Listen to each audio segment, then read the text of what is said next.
Hello student, स्वागत है आपका अपने चैनल ई गुरुकुल ज्ञान पर। और आज हम पढ़ेंगे क्षितिज भाग 2। चैप्टर का नाम है संगतकार और जिसे लिखा है मंगलेश डबराल जी ने।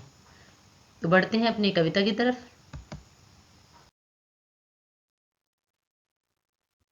तो यहाँ पर संगतकार कविता गायन में मुख्य गायक का साथ देने वाले संगतकार की भूमिका के महत्व पर विचार करती है, अर्थात जो सहायक होते हैं उनके महत्व पर प्रकाश डालती है कविता कि संगतकार कौन होते हैं। एक मुख्य गायक कलाकार होता है, उसके साथ में कई और बहुत सारे लोग होते हैं। उन्हीं लोगों की भूमिका हमारे जीवन में क्या होती है, उनके महत्व पर विचार किया गया है, प्रकाश डाला गया है। दृश्य माध्यमों की प्रस्तुतियां जैसे नाटक, फिल्म, संगीत, नृत्य के बारे में तो यह सही है ही। हम समाज और इतिहास में भी ऐसे अनेक प्रसंगों को देख सकते हैं जहां नायक की सफलता में अनेक लोगों ने महत्वपूर्ण भूमिका निभाई है। एग्जाम्पल के तौर पर बहुत सारे जो है फील्ड दिए हैं, क्षेत्र दिए हैं, जैसे नाटक है, फिल्म है, संगीत है। जैसे आप हीरो देखते हो, फिल्म देखते हो, उसके बहुत सारे लोग होते हैं। कोई व्यक्ति गाना गा रहा है, उसके जो प्लेबैक सिंगर बोलते हो वो बहुत सारे लोग होते हैं, पर हम उनको उतना नहीं जानते हैं। इसी प्रकार से जैसे आप डॉक्टर को देखते हो कि एक डॉक्टर है और उसकी पूरी एक टीम है, एक नेता है उसकी पूरी एक टीम है। तो जो टीम है उसको इतना महत्व लोग नहीं देते या उसके बारे में बहुत ही कम बात करते हैं, उसके त्याग की, उसके सपोर्ट की। तो कवि ने यहाँ पर उन्हीं संगतकार के महत्व को दर्शाया है कि वो हमारे सफलता में कितनी महत्वपूर्ण भूमिका निभाते हैं। तो कविता बड़ी ही अच्छी है कि सफलता में, जैसे पिछली कविता सब हमारी जो फसल थी उसी तरीके से इसमें भी दिया हुआ है कि हमारे जीवन में अनेक लोगों की महत्वपूर्ण भूमिका होती है जिन्हें कई बार हम नज़रअंदाज कर देते हैं, अनदेखा कर देते हैं। उनका भी महत्व बहुत ज़्यादा है। कविता हमें यह संवेदनशीलता विकसित करती है कि उनमें से प्रत्येक का अपना अपना महत्व है। जैसे कहते हैं ना कि अगर आपको छत पे जाना है तो आपको एक एक सीढ़ी चढ़ना होगा, तभी आप पहुंच सकते हैं। तो उसमें आई हुई जितनी भी सीढ़ियां हैं, हर एक सीढ़ी का अपना महत्व है। उसी प्रकार से जब व्यक्ति सफल हो जाता है तो उसके जीवन में जितने भी लोगों ने सहयोग दिया है, चाहे वो छोटा सहयोग हो या किसी के द्वारा बहुत ज़्यादा सहायता उसकी की गई हो, वो सभी उसके सहयोग जो जिसने किया है, उन सब का महत्व हमारे जीवन में बहुत ज़्यादा होता है। और उनके उनका सामने से न आना उनकी कमजोरी नहीं, मानवीय है, मानवीयता है। जैसे आप देखेंगे कि हमारे माता पिता या हमारे गुरुजन या हमारे मित्र, रिश्तेदार, समाज, देश और ये प्रकृति, बहुत सारे लोग हमें हमारी सहायता करते हैं। और कई बार, ज़्यादातर ही ऐसा होता है कि वो हमारे सामने नहीं आते हैं। हमें पता ही नहीं होता कि इस व्यक्ति की सफलता में और किस किस का हाथ है। तो ये उसकी कमजोरी नहीं है, ये उसकी मानवीयता है। मतलब ये एक मानवीय गुण है उसके अंदर। संगीत की सूक्ष्म समझ और कविता की दृश्यात्मकता इस कविता को ऐसी गति देते हैं कि मानो हम इसे अपने सामने घटित होता देख रहे हों।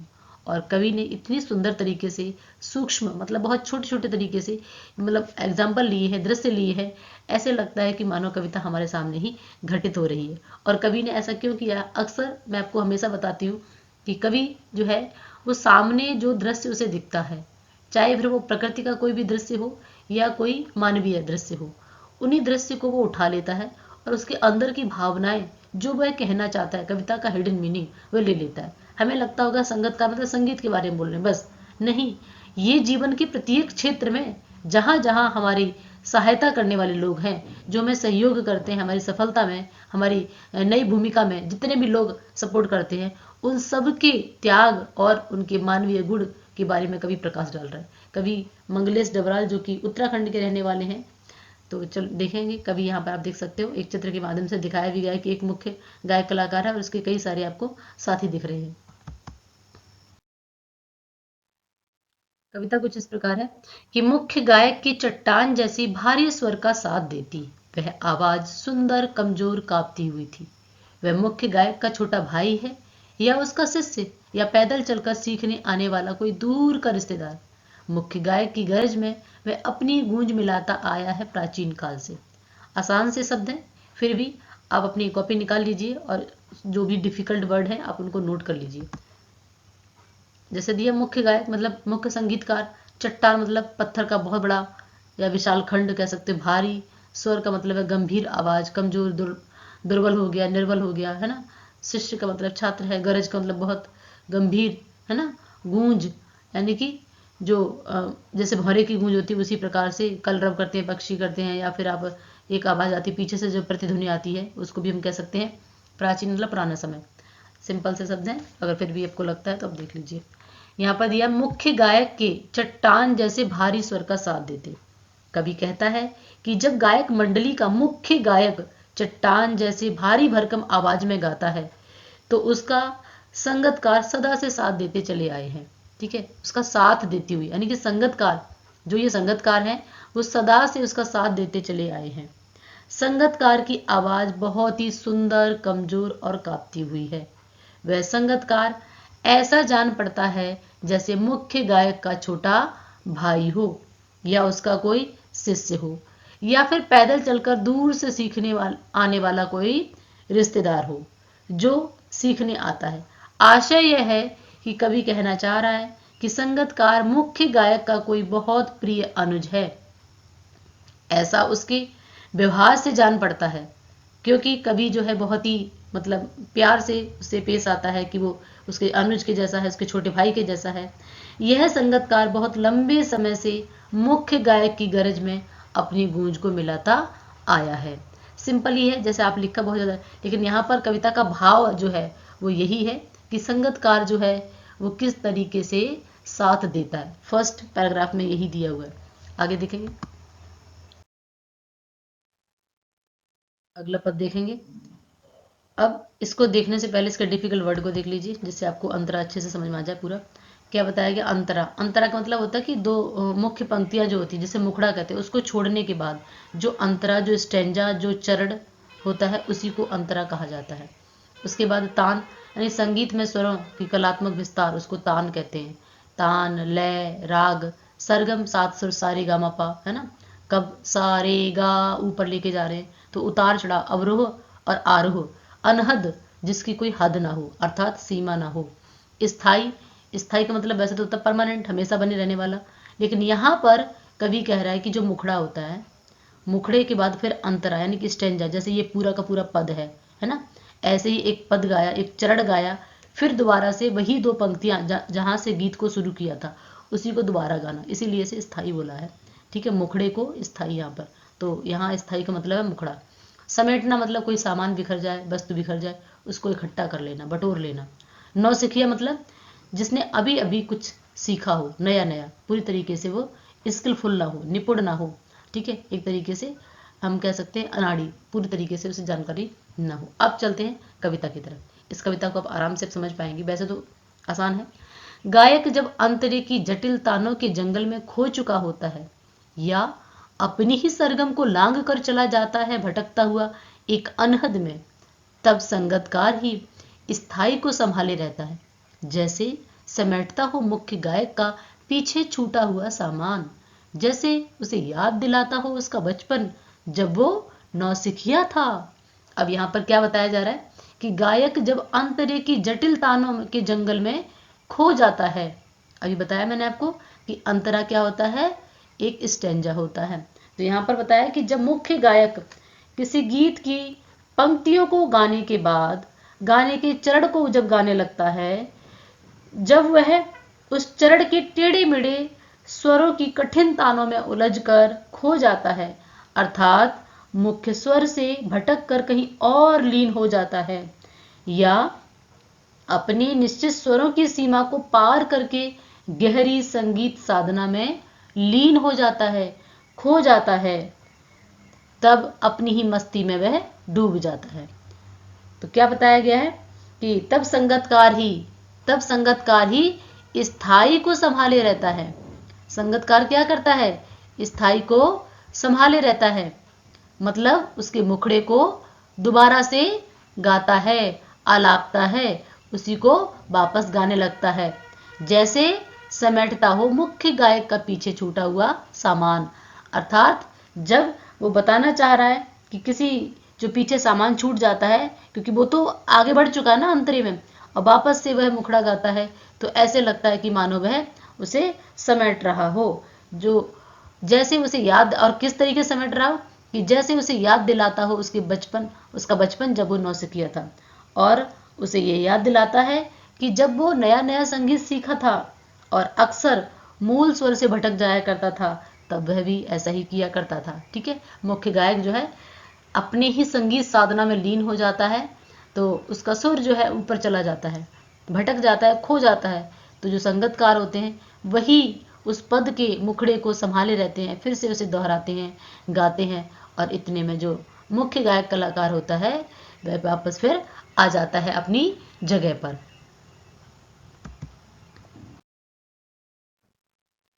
इसके भी कुछ डिफिकल्ट वर्ड मैंने सारे लिख दिए हैं जितने भी हैं। जैसे तार सप्तक। तार सप्तक क्या होता है कि संगीत शास्त्र से संबंधित एक विधा है। हिंदी साहित्य में प्रयोगवादी कवियों द्वारा संपादित काव्य, जैसे अगर आपने नाम सुना होगा अज्ञेय जी का, हीरानंद सच्चिदानंद वात्सल्य अज्ञेय, उन्होंने तार सप्तक का एक तरीके से मतलब कह सकते हैं कि इसका संपादन किया है। इसमें 7 कवियों को लिया है जो संगीत में पारंगत हों, जिनको सारे स्वरों का ज्ञान हो, ऐसे लोगों को। प्रेरणा मतलब मोटिवेशन होता है, उत्साह, उमंग, जोश, ढाढ़स मतलब तसल्ली देना, हिम्मत देना, और राग जो है वो किसी खास धुन में गाना, उसको राग कहते हैं। अब देखते हैं कविता। तार सप्तक में जब बैठने लगता है उसका गला, प्रेरणा साथ छोड़ती हुई, उत्साह अस्त होता हुआ, आवाज से राख जैसा कुछ गिरता हुआ, तभी मुख्य गायक को ढांढस बंधाता कहीं से चला आता संगतकार का स्वर। कभी कभी वह यूं ही देता है साथ, यह बताने के लिए कि वह अकेला नहीं है, और यह कि फिर से गाया जा सकता है गाया हुआ राग। तो यहाँ पर क्या बताया जा रहा है कि तार सप्तक में जब बैठने लगता है उसका गला, तार सप्तक मतलब मैंने आपको बताया ना जिसको सारे स्वरों की जानकारी हो, 7 स्वरों की, अभी हमने पीछे पढ़ा था सरगम, तो जिसको 7 स्वरों की जानकारी हो उसी के लिए बोला गया है। कभी कहता है कि तार सप्तक में जब वो बैठ जाता है, गाने लगता है, अर्थात अपने ही स्वर में ऊंचा होता चला जाता है, खोता चला जाता है, ऊंचे स्वर में गाता है, तो उसका गला जो है बोलते बोलते बैठने लगता है। कई बार आपने देखा होगा कि जब मुख्य गायक होता है ना वो अपनी आवाज को आ करके ऊपर खींचता है तो उसका जो अभी सांस है ना तो उसकी सांस टूटने लगती है, आवाज थोड़ी कांपने लग जाएगी, उसमें ऐसे लगेगा कि वो थोड़ा सा घबराई हुई सी आवाज हो जाती है ना, उसको सांस लेने का मौका नहीं मिलता है। तो वही बताया गया कि उसका गला जो है वो ऊपर खींच के अपने स्वरों को लेके जा रहा है, अर्थात क्योंकि उसे स्वरों की जानकारी है, जब उस अपने उसको स्वर को ऊपर करता है तो उसकी आवाज जो है ऐसे लगती है जैसे उसकी प्रेरणा साथ छोड़ देती है, उसका उत्साह, जोश, उमंग जो है कम हो जाती, अस्त मतलब कम हो जाना, जैसे सूर्यास्त होता है उसी तरीके से। तो यहाँ पर क्या है, आवाज से कुछ राख जैसा गिरता हुआ, क्या मतलब है कि आवाज जो है थोड़ी सी घबराने लगती है, कांपने लगती है, गिरने लगती है। ठीक है, जब वो अपने स्वर को ऊपर खींचता है तभी मुख्य गायक को ढांढस बंधाता। अब क्या बताया गया कि तब जो उसके संगतकार होते हैं, उसके सहयोगी होते हैं, तब क्या करते हैं कि मुख्य गायक को तसल्ली देते हैं, ढांढस का मतलब हिम्मत देते हैं, और वह उसके गले को शक्ति देते हैं और उसके डूबते हुए उत्साह, जोश, उमंग को फिर से बढ़ाते हैं। अब ये कैसे करते हैं, जैसे आपको देखा होगा कि मुख्य गायक कलाकार जो है अपने स्वर को गाता गाता गाता गाता ऊपर तक पहुंच जाए, अब आवाज को, सांस को रोक कर फिर दोबारा शुरू करेगा, इतने में वो समय ज्यादा हो जाएगा।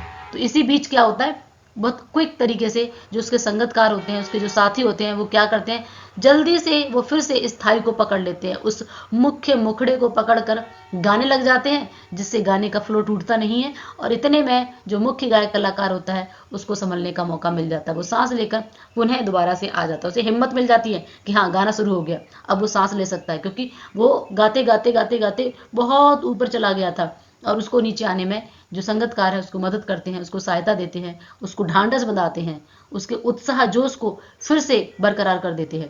कभी कभी वो यूं ही देता है साथ, और कई बार क्या होता है गाते गाते आपने देखा होगा कि कैसे संगतकार सारे सारों में गाते हैं और एक दूसरे से बात करते करते वो एकदम से शुरू कर देते हैं उसके साथ ही। तो कभी कभी वो यूं ही साथ दे देता है, कि जरूरी नहीं है कि हमेशा वो परेशानी में हो, उसके स्वरों को जरूरत हो तभी, नहीं, वो कभी कभी यूं ही साथ दे देता है, और यह बताने के लिए कि वह अकेला नहीं है। क्यों देता है साथ, कि वह अकेला नहीं गा रहा, हम भी तुम्हारे साथ में हैं, इसलिए वह उसका साथ कभी कभी बिना उसके ही दे देता है, बिना हेल्प के ही दे देता है। और यह भी, और कई बार वो इसलिए दे देता है साथ कि गाया हुआ राग फिर से गाया जा सकता है, मतलब जैसे एक बार जो स्टेंजा यानी कि स्थाई जो गा दिया है, पद जो गा दिया है, मुखड़ा, उस मुखड़े को फिर से गाया जा सकता है, तो कभी क्या कह रहा है कि कभी जब तार सख्त के स्वरों में खो जाता है और गाते गाते उसका गला जो है बहुत रुंधने लगता है और उसमें उत्साह जोश प्रेरणा जो है कम होने लगती है, अर्थात उसकी सांस जो है टूटने लगती है। ऐसा लगता है कि मानो कुछ राख सा झड़ रहा हो, गिर रहा हो। इतने में ही उसके जो संगतकार हैं उसको क्या करते हैं, मुख्य गायक कलाकार को हेल्प करते हैं, उसको ढांढस बंधाते हैं, उसको सांत्वना देते हैं और फिर से स्थाई को पकड़ के, मुखड़े को पकड़ के गाने लगते हैं, जिससे गाना जो है एक फ्लो में चलता रहता है।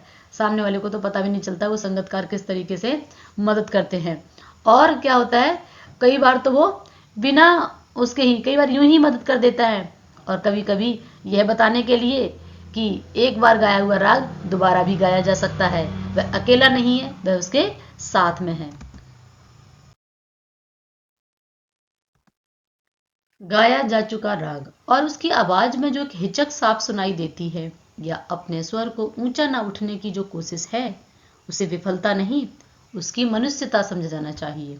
कवि कहता है कि संगतकार जब मुख्य गायक के पीछे पीछे गाता है तो उसकी आवाज में स्पष्ट रूप से एक हिचक सुनाई देती है, एक संकोच होता है, हल्की सी रुकावट होती है। वह कोशिश करके अपनी आवाज को कभी मुख्य गायक कलाकार की आवाज से ऊंचा नहीं उठने देता है, ऊपर उठने नहीं देता है। क्यों करता है ऐसा वह? क्योंकि वह उसकी मदद करता है। इस कोशिश को उसकी असफलता नहीं मानना चाहिए। यह तो उसकी मनुष्यता है कि वह शक्ति और प्रतिभा के रहते हुए भी, कि उसके पास भी शक्ति है, प्रतिभा है, बल है, स्वयं को ऊंचा उठने नहीं देता है, बल्कि अपने गुरु, अपने स्वामी के महत्व को और बढ़ाने की कोशिश करता है। तो यहाँ पर कविता जो है हमारी ये बताना चाह रही है कि कई बार हम देखते हैं कि काफ़ी अच्छे होते हैं प्लेबैक सिंगर या फिर जो भी सपोर्टर होते हैं, लेकिन फिर भी वह मुख्य जो व्यक्ति होता है उसी को हेल्प करेंगे। ऐसे बहुत सारे राजनेता आपने देखे होंगे या डिफरेंट डिफरेंट क्षेत्रों में आप देखते हो कि इस तरीके से लोग मिलते हैं, लेकिन वह मुख्य गायक कलाकार। एग्जाम्पल के तौर पर मैं आपको बताऊं कि जैसे स्कूल का एग्जाम्पल लेते हैं कि अगर क्लास में टीचर किसी काम से जा रहा है, ऑफिस में या कहीं पर कई बार होता है, बोलते बेटा मॉनिटर को खड़ा कर देते हैं, किसी बच्चे को खड़ा कर देते हैं, किसी क्लास में से किसी बच्चे को, कि आप यहाँ पर देखना जरा 2 मिनट, मैं कुछ काम मीटिंग है अभी होके आता हूँ, है ना, इस तरीके से बोलते। तो बच्चा जो है उस क्लास का जिसको टीचर ने खड़ा किया, गुरु ने वो कई बार क्या होता है कि बहुत अच्छे से क्लास को मैनेज कर लेता है, लेकिन फिर भी वह अध्यापक की कुर्सी पर नहीं बैठता है, क्योंकि वह अपने गुरु का सम्मान करता है। इसी तरीके से मैंने छोटा सा एग्जाम्पल्स आपको बताने का प्रयास किया है। ऐसे ही हमारे जीवन में अनगिनत लोग होते हैं, अलग अलग क्षेत्रों में सहयोगी होते हैं, उनका जो महत्व है बहुत ज़्यादा होता है हमारी सफलता में। तो यहाँ पर कवि कह रहा है कि उनके महत्व को हमेशा हमें ध्यान में रखना है। वह लोग विफल नहीं है, असफल नहीं है, वह हमेशा सपोर्ट करते हैं, वह उनकी मनुष्यता है, और उन्हीं में से कुछ लोग आगे बढ़ के आ जाते हैं, फिर मुख्य बन जाते हैं, फिर उनके सपोर्टर होते हैं। तो इस तरीके से जीवन चलता रहता है। उम्मीद है कि आपको कविता अच्छे से समझ में आ गई होगी, और एक बार और आप सुन लेंगे तो पूरी तरीके से आपको समझ में आ जाएगी। अगर आपको मेरी वीडियो अच्छी लग रही है तो please like, subscribe and share my channel. Thank you.